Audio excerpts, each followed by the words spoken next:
ನಾನು ಕದ್ದು ಹೋಗೋವನಲ್ಲ, ಎದುರಿಸೋಣ. ಆಮೇಲೆ ಬರೀ ಎದುರಿಸೋದಲ್ಲ, ಇಲ್ಲಿ ಎದುರಿಸೋಣ ಅಂದ್ರೆ ಯಾರನ್ನೂ ಎದುರಿಸೋದಲ್ಲ. ಇಂಥ ಒಂದು ಘಟನೆಗಳ ಮುಖಾಂತರ ನಮ್ಮ ಕುಟುಂಬದ ವರ್ಚಸ್ಸನ್ನು ಸಂಪೂರ್ಣ ಹಾಡು ಮಾಡಬೇಕು ಅಂತಕ್ಕಂಥದ್ದು ಒಂದು ಹುನ್ನಾರ ಇದೆ.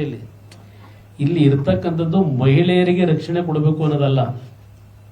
ಈ ಒಂದು ಪ್ರಕರಣವನ್ನ ಉಪಯೋಗ ಮಾಡಿ ದೇವೇಗೌಡರ ಹೆಸರನ್ನ, ಕುಮಾರಸ್ವಾಮಿ ಹೆಸರನ್ನ ಪದೇ ಪದೇ ಮಾಧ್ಯಮದ ಮುಂದೆ ಯಾರು ತಂದಿದ್ದಾರೆ? ದೇವೇಗೌಡರಿಗೂ ಕುಮಾರಸ್ವಾಮಿಗೂ ಸಂಬಂಧ ಇರೋ ಈ ಪ್ರಕರಣಕ್ಕೂ ನರೇಂದ್ರ ಮೋದಿ ಅವರನ್ನ, ಪ್ರಜ್ವಲ್ ರೇವಣ್ಣರನ್ನ ಟ್ಯಾಗ್ ಮಾಡಿ ಇಡೀ ದೇಶದಲ್ಲಿ ಸೋಷಿಯಲ್ ಮೀಡಿಯಾದಲ್ಲಿ ಹರಿತಾ ಇದೆಯಲ್ಲ. ಈಗ ನರೇಂದ್ರ ಮೋದಿ ಅವರು ಉತ್ತರ ಕೊಡಬೇಕು ಅಂತೇಳಿ, ನರೇಂದ್ರ ಮೋದಿ ಅವ್ರಿಗೂ ಇದಕ್ಕೂ ಸಂಬಂಧ ಏನು, ಅವ್ರ ಪಾತ್ರ ಏನಿದೆ, ಇದೆಲ್ಲ ಒಂದು ಭಾಗ. ಅದೆಲ್ಲ ಹೇಳೋಣ, ಚರ್ಚೆ ಮಾಡ್ತೀನಿ ನಿಮಗೆ. ಇದು ಅಮಾನತು ಎಷ್ಟು ದಿವಸ ಅಂತಕ್ಕಂಥದ್ದು ಏನು ಹೇಳಿದ್ದೀರಿ, ಇದು ಇಷ್ಟೇ. ತಪ್ಪಿತಸ್ಥ ಅಂತ ಬಂದಾಗ ಪರ್ಮನೆಂಟ್ ಆಗಿನೇ ಅಮಾನತುಗೊಳಿಸ್ತೀವಿ.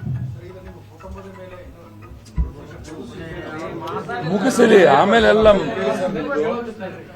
ನಾನು 5 ನಿಮಿಷದಲ್ಲಿ ಆಗಲ್ಲ ಇದು. ಬೇಕಾದ್ರೆ ಡೈರೆಕ್ಟ್ ರಿಲೇ ಈಗೇನು ನಡೀತಲ್ಲ, ಯಾವ 21ಕ್ಕೆ ರಿಲೀಸ್ ಆದಮೇಲೆ 23ರಿಂದ ಪರ್ಟಿಕ್ಯುಲರ್ಲಿ ಒಂದು ಚಾನಲ್ನಲ್ಲಿ ಪಾಪ ತುಂಬ ಕನ್ಸರ್ನ್ ಇಟ್ಕೊಂಡಿರ್ತಕ್ಕಂಥ ಆ ಚಾನಲ್ ವ್ಯಕ್ತಿ ಏನು ನಿರಂತರವಾಗಿ ಮಾತಾಡ್ಕೊಂಡು ಪಾಪ ದಿನ ಎಲ್ಲ ಚರ್ಚೆ ಮಾಡ್ಕೊಂಡು ಕೂತಿದ್ದಾರೆ. ನಾನೊಂದು 2 ಗಂಟೆ ಮಾತಾಡೋದು ಜನತೆ ಮುಂದೆ ಇಟ್ಬಿಡಿ, ಜನತೆಯ ತೀರ್ಮಾನಕ್ಕೆ ನಾನು ತಲೆ ಬಾಗ್ತೀನಿ. ಲೈವ್ ಇದೆಯಾ?